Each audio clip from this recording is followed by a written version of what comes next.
eu tô preocupada por ter mostrado aos meus filhos um filme que não deveria.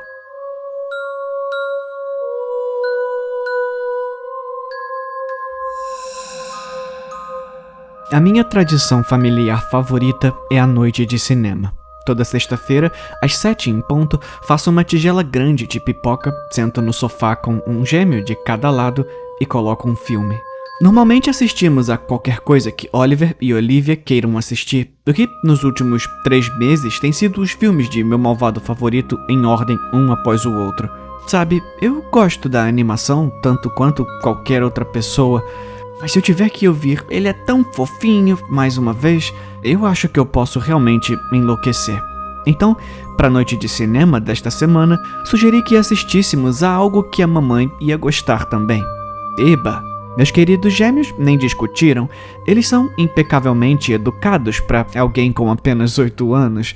Foi aí que eu posso ter cometido um erro. Decidi colocar um filme que lembro de assistir quando tinha a idade deles. Mostrei a eles Convenção das Bruxas, um filmezinho adorável que eu costumava assistir em VHS na fazenda dos meus avós. Não foi... bem, houve algumas cenas que foram muito mais assustadoras do que eu me lembrava, especialmente as cenas com a grande rainha bruxa. Achei que seria bom, mas ambos tiveram pesadelos desde que assistiram ao filme. Imaginei que eles seguiriam em frente depois de algumas semanas assistindo Meu Malvado Favorito, mas infelizmente, Convenção das Bruxas deixou uma impressão duradoura. Verifiquei o histórico de pesquisa no iPad que eles compartilham e fiquei preocupada com o que vi. Como saber se alguém é uma bruxa, como manter as bruxas longe, como matar uma bruxa. Quando perguntei se eles sabiam que as bruxas não eram reais, eles apenas sorriram e disseram: "Nós sabemos, mamãe." Mas me preocupo que eles não estejam sendo sinceros comigo. Na maioria das vezes, eles simplesmente se recusam a falar sobre isso. Decidi que, provavelmente, era melhor ficar de olho nos dois, mas não tocar mais no assunto das bruxas, a menos que eles tocassem primeiro. Achei que as coisas estavam melhorando com eles, até uma noite de filme depois de assistir Meu Malvado Favorito 4. Coloquei-os na cama, como de costume, mas logo depois de adormecer, acordei com um grito. Era Olivia. Pensei que provavelmente fosse só um pesadelo de novo, mas então ouvi Olivia gritar mais uma vez.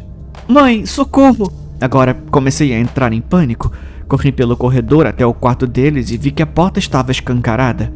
Tentei entrar correndo, mas algo bateu na minha cabeça quando o fiz. Pensei, a princípio, que um deles tinha batido a porta na minha cara, mas quando recuperei meus sentidos, pude ver que a porta ainda estava escancarada. Oliver e Olivia estavam acordados, parados ali e me encarando, com um olhar de terror nos olhos. "Ah, garotinha esperta," eu disse, olhando para a linha larga de sal grosso que eles tinham jogado na porta. "Eu nunca deveria ter mostrado aquele filme para vocês."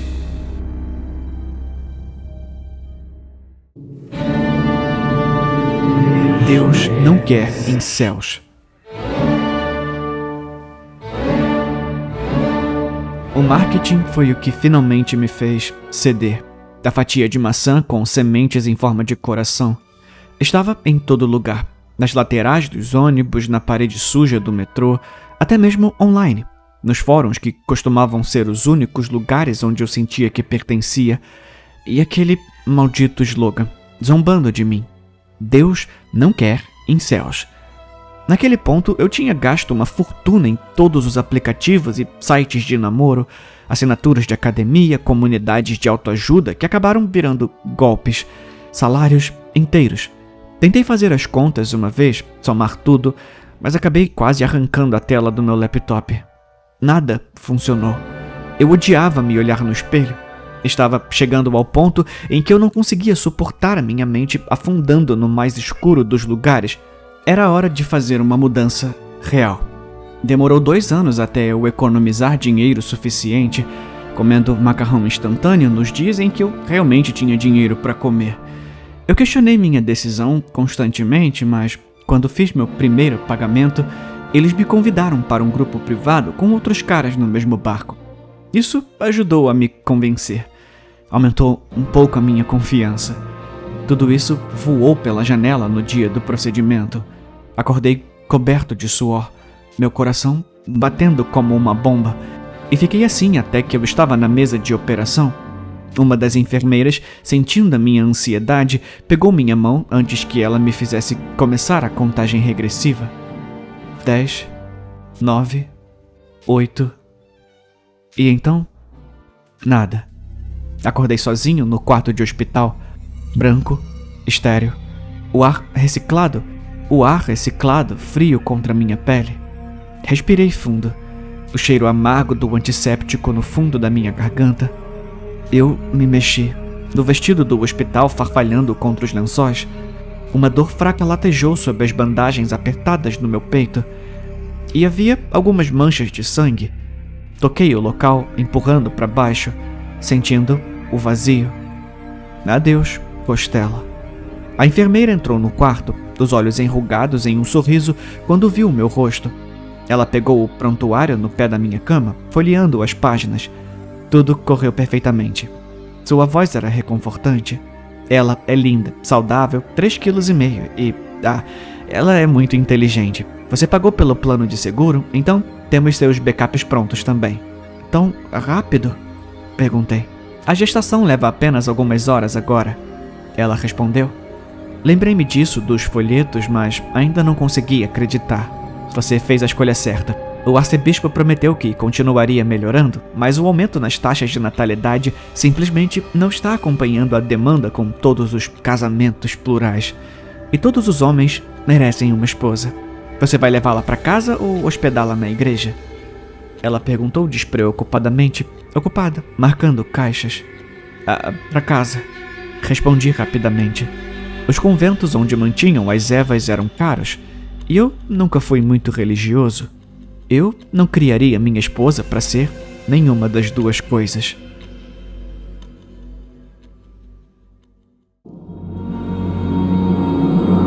A mamãe continua me salvando e eu quero que ela pare. A minha mãe vem me salvando a vida inteira. Ela carregou meu corpo mole da banheira até o pronto-socorro, mas eu já estava morto. Eu estava morto há horas, meu sangue se espalhando na água, escorrendo gelado pelos meus braços.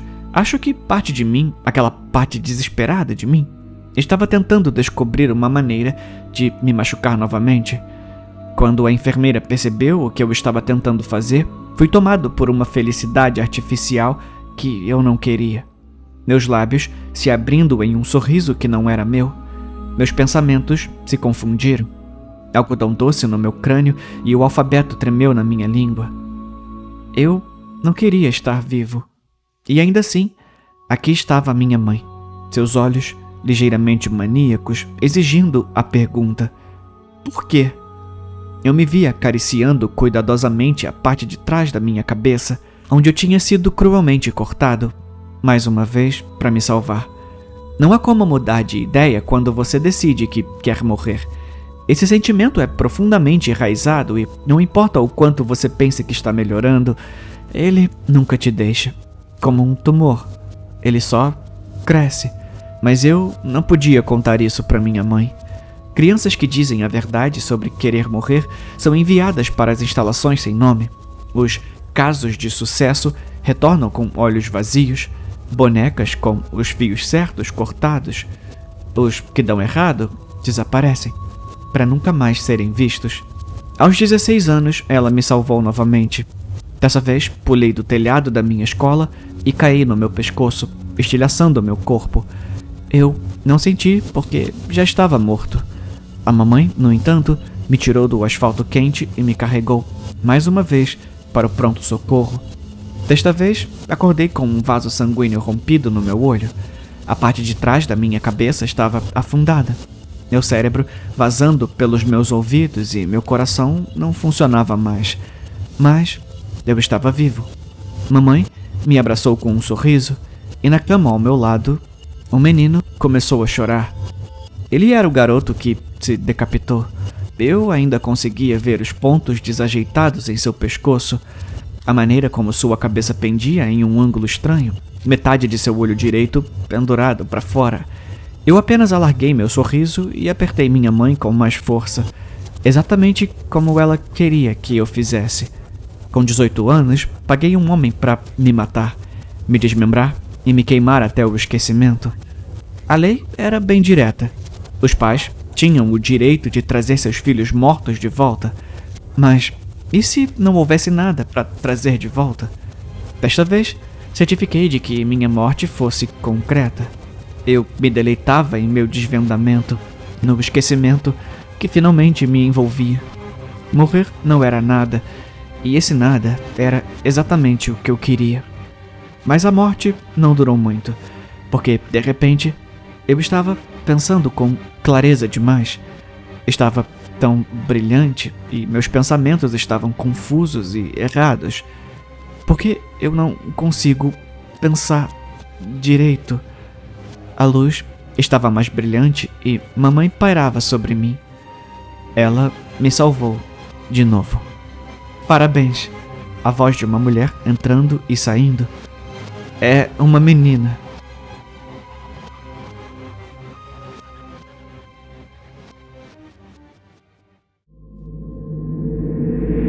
Eu tive um pedido estranho de refeição final enquanto estava no corredor da morte.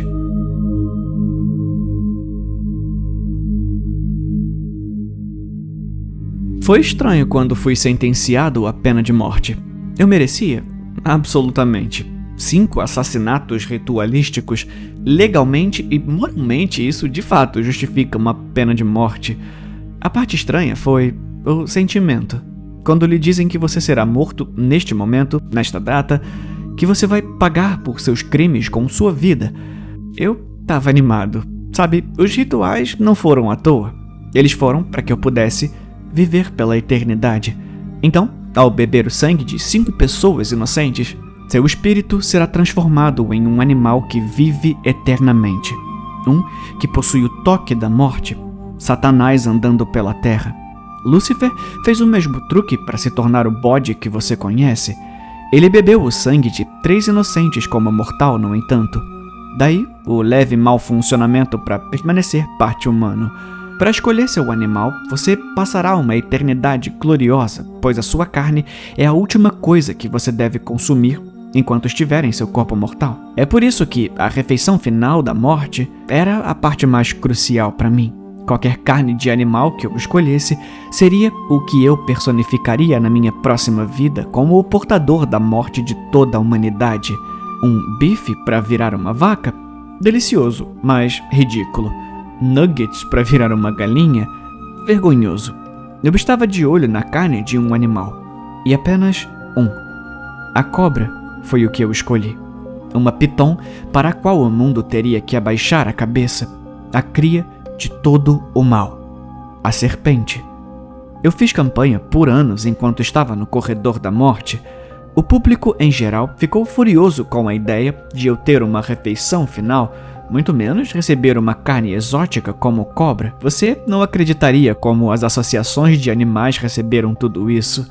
Mas isso fez com que o gosto fosse ainda melhor quando meu pedido foi finalmente atendido. Não uma piton, mas uma cobra do milho falecida, generosamente doada por um santuário local.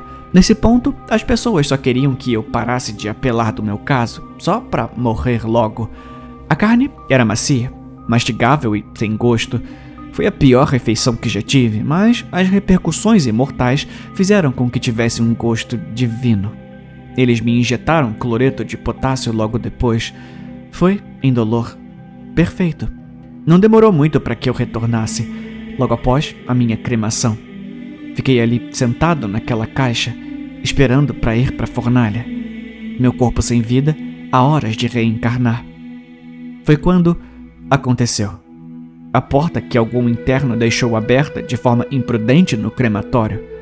A porta que deixou entrar aquele molusco idiota. Aquele caracol que decidiu que meu caixão era seu esconderijo escuro. E minha boca de merda como seu pequeno esconderijo úmido. O ritual funcionou. Claro, eu reencarnei. Eu possuo o toque da morte e a morte nunca pode me tocar.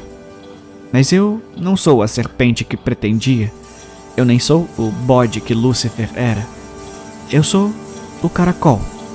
Posso não ter ido para o inferno, mas viver para sempre pode ser doloroso quando se vive lentamente.